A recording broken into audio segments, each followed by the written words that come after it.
গত 5 সেপ্টেম্বর রোজ বৃহস্পতিবার এলাকার ছাত্র সমাজ, যুব সমাজ, আলেম সমাজ ও সর্বসাধারণের দাবির প্রেক্ষিতে জনপ্রতিনিধি ও প্রশাসনের মধ্যস্থতায় মাজার কর্তৃপক্ষের সাথে বৈঠকের মাধ্যমে উভয় পক্ষ এই সিদ্ধান্তে উপনীত হন যে মাজারের পবিত্রতা রক্ষার্থে এই বছর থেকে উরুসের নামে গাঁজা ও মদের আসর, গান বাজনা সহ সকল প্রকার অসামাজিক অনিসলামিক কার্যক্রম বন্ধ থাকিবে। এই প্রত্যয়ে শাহকুরান মাজার এলাকায় উরুসের নাম ভাঙ্গিয়ে কিছু কুচক্রী মহল দেশের শান্তি শৃঙ্খলা বিঘ্ন ঘটাতে এবং মাজারের পবিত্রতা বিনষ্ট করতে পারে এই আশঙ্কায় প্রশাসনকে সহযোগিতা করার জন্য ছাত্র সমাজ এবং সকল শ্রেণী পেশার মানুষ মাজারের পবিত্রতা রক্ষার স্বার্থে স্বেচ্ছাসেবকের ভূমিকা পালনে উদ্যমী হন।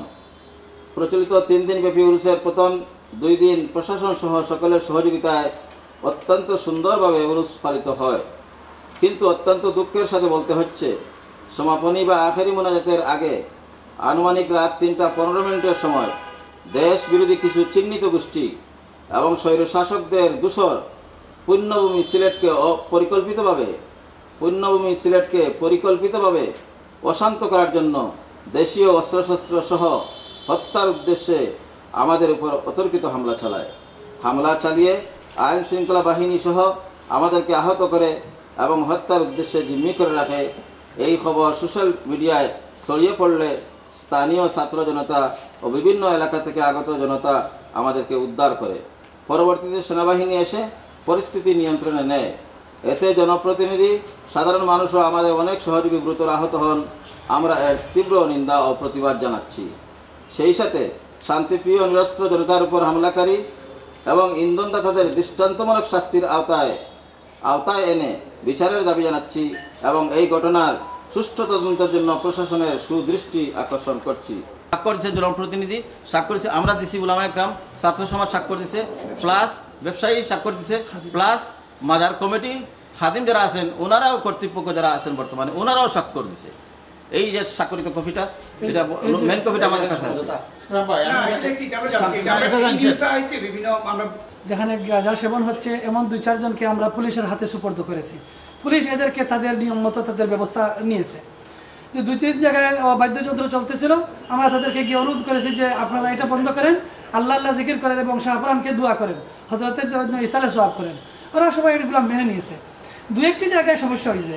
কিছু ব্যবসায়ী আছে এখানে যারা গাঁজা এবং মদ বিক্রি করে। এখন আমাদের এই টহরের কারণে তারা গাঁজা মদ বিক্রি করতে পারতেছে না এবং এই ব্যবসায়ীদের মধ্যে থেকেও কিছু কুচক্রী মহল যারা ওই পাগলাদেরকে উস্কিয়ে দিয়েছে। এখানে আবার আমাদের অবস্থানের কারণে মাজারে যে অনেক টাকা আসতো, এই উরুসে টাকার হারও অনেক কমে গেছে, কারণ মানুষের সমাগম কম হয়েছে। বিভিন্ন কারণে আমাদের যদিও চুক্তি হয়েছে কিন্তু এদের স্বার্থে আঘাত পড়ছে। আর্থিক লেনদেন কম হইতেছে, ব্যবসা কম হইতেছে, গাঁজা মদ বিক্রি হচ্ছে না। এদের মধ্যে চিহ্নিত কিছু ব্যবসায়ী এখানে আছে যারা গাঁজা মদ বিক্রি করতে পারতেছে না বিদায় তারা আমাদের উপর একটু রক্তচক্ষু নিয়ে আমাদের সাথে তারা আলোচনা করতেছে, আমাদের সাথে রাগ করতেছে। কিন্তু আমরা সবাইকে শুধু সালাম, মুসাফা, দোয়া এতটুকুই আমরা করেছি। শেষ পর্যায়ে মাত্র 25 থেকে 30 জন ভাই ওনারা শুধু এখানে থাকছেন এই কারণে যাতে পুরাটা রাত আর কোনো সমস্যা না হয়। সবাই চলে গেছেন, আমরাও চলে গেছি। এই নিরীহ মাত্র 25-30 জন ভাইয়ের উপর এই পাগলাদেরকে দিয়ে তারা আক্রমণ করেছে। আমরা মনে করি যে 5টা শর্ত হয়েছে। 5 নম্বর শর্ত যেটা, যে ওনাদের কিছু লোক থাকবে, আমাদের কিছু লোক থাকবে, সবাই মিলে স্বেচ্ছাসেবকের ভূমিকা পালন করবে পুরা 3 দিন উরুসে। আমাদের লোক আছে কিন্তু ওনারা লোক দেয় নাই। মাজার কর্তৃপক্ষ তাদের লোক না দেওয়ার কারণে এই সমস্যাটা সৃষ্টি হয়েছে, অন্যতম বড় কারণ। এটা আপনাদের মাধ্যমে আমরা এই জাতিকে জানাতে চাই। আমি যখন আন্দোলন ছাত্রভাইরা শুরু করে, আন্দোলন কিন্তু কিছু জিনিস আপনার জানা দরকার। আন্দোলন কিন্তু মাজারের এরা প্রজ্ঞাপনটা ছড়াইছে যে তারা চায় যে মাজারে আপনার গান বাজনা হবে না। আপনি 2-1টা মিডিয়া দেখতে পাবেন, কিছু মিডিয়া এটা লেখছে যে মাজারের খাদেমরা চায় না গান বাজনা হয় না, এর জন্য গান বাজনা বন্ধ হয়েছে। কিন্তু এটা সত্য না। এটা দেশবাসী জানুক, সবাই জানুক, এটা ছাত্রভাইদের আন্দোলন ছিল। তারা আমাদের কাছে আসছে, 1-2 জন মিলে আসছে প্রতিনিধি। আমরা বলছি তোমরা যে আন্দোলন করছো এটা যুক্তিগত আন্দোলন, এটা আইনি প্রক্রিয়া ভালোভাবে সুন্দরভাবে যাইতে হইব, কেন এটা ইমানি দায়িত্ব।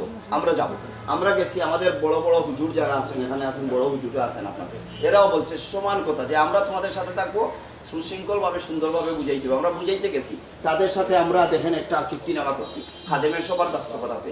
আপনারা একটা প্রশ্ন করছেন মোতাল্লি নাই, দীর্ঘ আপনার কয়েক বছর থেকে মোতাল্লি সাহেব পক্ষে ফিরোজ মিয়া আমি বলছি উনার নাম হচ্ছে মামুনুর রশিদ, উনি বাইরে থাকেন। প্রাপ্তপ্ত মুতল্লি জেলা দিয়েছেন মামুনুর রশিদ, আপনার ফিরোজ মিয়া, উনার দস্তখত আছে, কিন্তু তারা আমাদের সাথে থাকার কথা। মাজার এবং আমরা মিলে, খাদেমরা মিলে আমরা একটা কমিটি করছি, এটা চুক্তি হয়েছে স্টাম্পে। আমি লিমন আহমদ, আমি শিক্ষার্থী ছাত্র সমাজের প্রতিনিধি। তো 10 তারিখের যে আপনার হরিশাহপুর রহমতুল্লাহ উরুস এর হামলাও যে সম্পর্কে গত 10 তারিখ রাত মানে 3টা দিকে আমাদের উপর যে হামলা হয়েছে তার কিছু বর্ণনা আমি আপনাকে দিচ্ছি, এবং আমরা যারা আহত হয়েছি তার কিছু সুস্পষ্টভাবে বলছি। তো আমরা যে রাত 3টার দিকে মাজারে কিছু দুষ্কৃতিকারীরা এবং মাজার কর্তৃপক্ষের কিছু উস্কানিতে আমাদের উপর হামলা হয়। আমাদের হামলা হওয়ার পর আমাদের ছাত্র ভাইরা, আলেম সমাজ সহ সাধারণ জন, কিছু যুব সমাজের বাইরে অনেকভাবে আহত হয়। আমি নিজে আহত হই, আমার পায়ের আঙ্গুলের যে নখ সেটা উপড়ে গিয়েছিল এবং মানে আমার বিভিন্ন জায়গায় বাড়ি পড়েছিল, সেগুলো আমার যখন দেখানো সম্ভব হচ্ছে না অবশ্য শর্ট খুলে। তাই আমাদের একটাই দাবি থাকবে, এবং সবথেকে বড় ইম্পর্টেন্ট জিনিস, আমরা যে পুলিশের হেফাজতে থাকা সত্ত্বেও, আমরা 2 জন পুলিশের হেফাজতে থাকা সত্ত্বেও আমাদের উপর লাঠি সোঁটা নিয়ে পাগল বেশে কিছু দুষ্কৃতিকারীরা আমাদের উপর হামলা চালিয়েছিল। আপনাদের মাধ্যমে একটাই দাবি থাকবে যে এই যারা হামলা করেছে তাদেরকে তদন্ত করে বের করে আইনের আওতায় এনে বিচার করা হোক, এবং এই শাহপুরানের মাটি থেকে স্থায়ীভাবে অসামাজিক, অনৈতিক, অনইসলামিক কার্যকলাপগুলো বন্ধ করা হোক, এই আমার দাবি। কিছু কুচক্রী মহল আমাদের বিরুদ্ধে অপপ্রচার চালাচ্ছে, যেটা আমরা নাকি সিলেট, আমরা ছাত্র সমাজ, যুব সমাজ, আলেম সমাজ নাকি মাজারে ভাঙচুর চালিয়েছি, অথচ এরকম কিছুই হয়নি।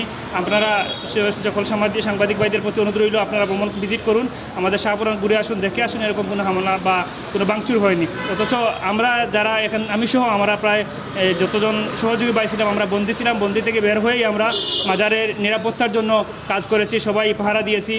এবং আপনাদের প্রতি অনুরোধটা রইল, আপনারা মাজারটা ভ্রমণ ভিজিট করুন, দেখে আসুন আমাদেরকে এখানে কোনো হামলা হয়েছে কিনা। সিলেট তথা পুরো বাংলাদেশের মানুষের একটি হৃদয়ে স্থান করে নেয়ার মতন জায়গা। এই সিলেটে অসংখ্য মানুষ আসেন প্রতিদিন, যারা মাজার জিয়ারত তথা সিলেটের পর্যটনকে বিশ্ববাসীর কাছে তুলে ধরার জন্য মূলত এই মাজার ষড়যন্ত্রের মাধ্যমে তাদেরকে সিলেট বিমুখ করা হয়েছে, এবং তারা বিভিন্নভাবে মাজারকে নষ্ট করা হচ্ছে এই মর্মে গুজব ছড়াচ্ছে। বিভিন্ন মিডিয়ায় আমরা অসত্য নিউজ দেখতে পাচ্ছি। আমরা দাবি জানাবো আপনাদের মাধ্যমে, যাতে মিডিয়ার ভাইয়েরা যদি সত্যি নিউজটা প্রচার করার জন্য আমাদের মাজার কমপ্লেক্সে আসেন, মেইন মাজারটা আপনাদের ক্যামেরার মাধ্যমে বিশ্ববাসীর কাছে তুলে ধরেন, যাতে এখানে কোনো ধরনের হামলা হয়েছে কি না সেটি প্রচার করুন। আজিজুল হক রহমতুল্লাহ আলাহির একটি কথা দিয়ে আমি শুরু করছি যে ইসলাম এদেশে কচুরিপানার ন্যায় ভেসে আসে নাই।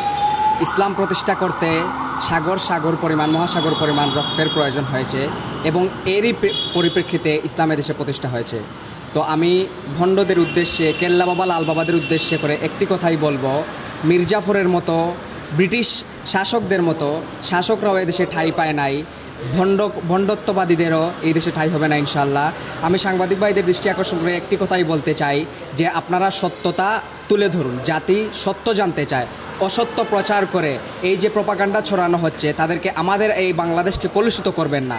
কোনো ধরনের কোনো অসত্য নিউজ যদি আপনারা প্রচার করেন, সেটি কিন্তু আপনাদের জন্য ভালো হবে না, এই দেশের জন্য ভালো হবে না।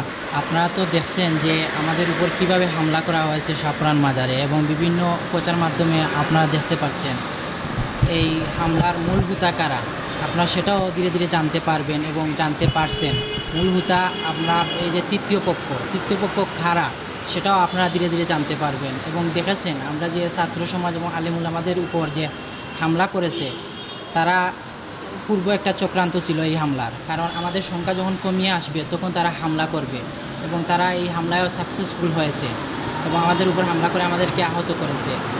এই হামলায় আমরা এখন যারা এই হামলা চালিয়েছে তাদের আমরা দৃষ্টান্তমূলক শাস্তি চাই, এবং তাদেরকে আইনের আওতায় এনে সবার সামনে তাদেরকে প্রকাশ করতে হবে, যেন তারা এই রকম কাজ আর কোনো দিন এরকম কাজ করতে না পারে। এই যে মাজারের বন্ড এবং যে তৃতীয় পক্ষ তারা হামলা চালায় আমাদের উপর, আমরা একটা শান্তিপূর্ণ অবস্থানে ছিলাম, আমরা ছাত্র সমাজ এবং আলেম উলামা একটা শান্তিপূর্ণ অবস্থানে ছিলাম। আমরা তাদেরকে শুধু সান্ত্বনা দেওয়ার চেষ্টা করেছি এবং বোঝানোর চেষ্টা করেছি, কিন্তু তারা বুঝে নাই। তারা হামলা করেছে আমাদের উপর এবং ইট পার্কেল নিক্ষেপ করেছে এবং বিভিন্ন দেশীয় অস্ত্র নিয়ে আমাদের উপর হামলা চালায়। এই যে আমার এই জায়গাটা দেখতেছেন, এখানে তারা এই যে ইটের যে পাটকেল আছে সেটা দিয়ে হামলা চালায়। আর আমার এখানে পরে আমার এই যে চৌকের নিচে আল্লাহ বাঁচাইছে, এই যে চৌকের নিচে যে স্পটটা পড়ছে, যদি আল্লাহ না করুক যদি চোখে পড়ে যেত তাহলে অনেক বড় একটা ক্ষতি হয়ে যেত।